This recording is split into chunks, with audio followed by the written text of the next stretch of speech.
पर सवाल ये है कि रिश्ते खराब हो रहे हैं, रिश्ते खराब होने की वजह से कत्ल हो रहा है।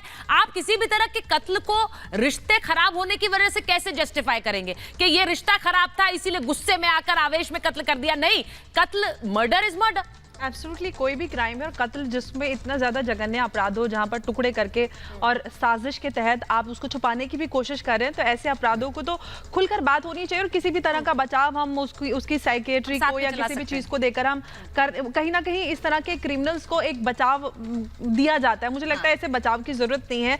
अगर कोई इंसान गलत कर रहा है, आपकी पत्नी पे या आपकी बहन पे गलत नजर है, तो आप पुलिस के पास जाइए, शिकायत कीजिए। अगर आपके ऊपर उसके ऊपर कार्रवाई ना हो तो आप सवाल उठा सकते हैं कि हम पुलिस के पास गए थे, पुलिस ने कोई कार्रवाई नहीं की, बहुत ज्यादा हम परेशान हो गए थे, हताश हो गए थे, तो हमें ये करना पड़ा। लेकिन किसी भी हालत में आप मर्डर तो जस्टिफाई किया ही नहीं जा सकता है। तो जैसे कि वेदभूषण जी भी कह रहे थे, तो कहीं ना कहीं जस्टिफिकेशन करना है जो कहीं ना कहीं प्लान्ड हत्याएं हैं, प्लान्ड ये सारे क्राइम्स हैं उनको। मुझे एक और सवाल इसमें पूछना है डॉक्टर कक्कर, क्या ये सही है कि हमारी इंडियन सोसाइटी में या अभी भी हमारे समाज में शायद इस तरह रिश्तों में जो समस्याएं आ रही हैं उनको पुलिस में जाकर जग जाहिर करना, लोग उससे बनिस्बत ये भी सोच लेते हैं कि कत्ल कर दो, खत्म कर दो, लेकिन अपने रिश्ते की जो समस्याएं उनको समाज में उजागर नहीं होने से बचते हैं?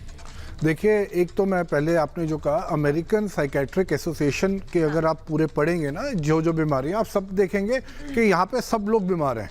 तो ये जो बीमारी साइकोलॉजिकल डिसऑर्डर, आप किसी भी चीज को जस्टिफाई नहीं कर सकते। दूसरा, जो मैक्रो लेवल में आज की डेट में जो रिश्ते हैं ना वो ज्यादा मटेरियलिस्टिक हो गए हैं, एक्सपेक्टेशंस इतनी अनरियलिस्टिक हो गई है कि आदमी के पास कुछ जब वो फ्रस्ट्रेशन लेवल आ जाता है तो वो कुछ भी करने को तैयार हो जाता है।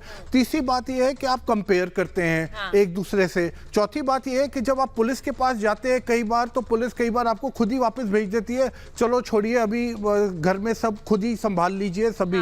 बट वो जब आदमी को लगता है कि यार पुलिस भी नहीं सुनेगी या कुछ हो जाएगा या नहीं होगा, वो एक डिस्पेयर हो जाता है। बट ये ऐसी चीजें कभी भी नहीं होनी चाहिए। बट ये मैक्रो लेवल पे सोसाइटी में आपको ये आने वाले दिनों में अनफॉर्चुनेटली और दिख सकती हैं, और दिख सकता है, बिल्कुल दिख सकती है, क्योंकि जिस तरह हमारे लोग, हमारी जो सोसाइटी की एक्सपेक्ट, देखिए बाहर आपको ऐसी चीजें क्यों नहीं दिखेंगी? क्योंकि वहां पे बच्चों को पता है 18 साल के बाद उनकी एक इंडिपेंडेंट लाइफ है, उन्होंने पढ़ाई भी करनी है तो वो खुद करेंगे, अपने पैसों से करेंगे, उनकी डिपेंडेंसी और एक्सपेक्टेशंस पेरेंट्स से नहीं है। बट इंडियन कल्चर के अंदर आप जब तक 23-24 साल के MBA वगैरह नहीं कर लेते बाहर भी बहुत सारे ऐसे बार्बेरिक मर्डर सामने आए हैं। ऐसा नहीं है कि बाहर नहीं आते, मानसिकता इंसान की तो एक जैसी होती है। यहाँ पर तो ये है कि अगर आप अपने बच्चे को भी मारते हैं, अगर आपके पड़ोसी ने भी शिकायत करती तो चाइल्ड ब्यूरो वाले आ जाते हैं और आपके पेरेंट्स के खिलाफ कार्रवाई करते हैं। इवन अगर पेरेंट्स से बच्चे को कुछ डिफरेंस महसूस होता है कि वो आपकी जान लेने को आतुर हो रहे हैं, वो उन्हें उठाकर ले जाते हैं। बच्चा फोन कर सकता है। मैं एक बार ये कहा जा रहा है कि कैसे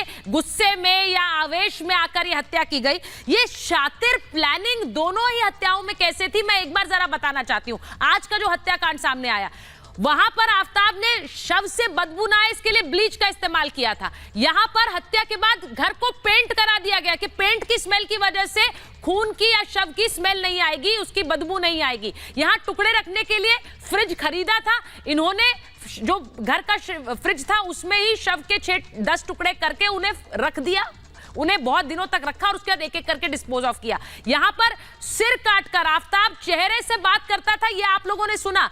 आज के इस हत्याकांड में अंजन का जो सिर था उसे फ्रीज कर दिया था। सोचिए, घर में उस सर को फ्रीज कर दिया और फिर उस सर को फेंका।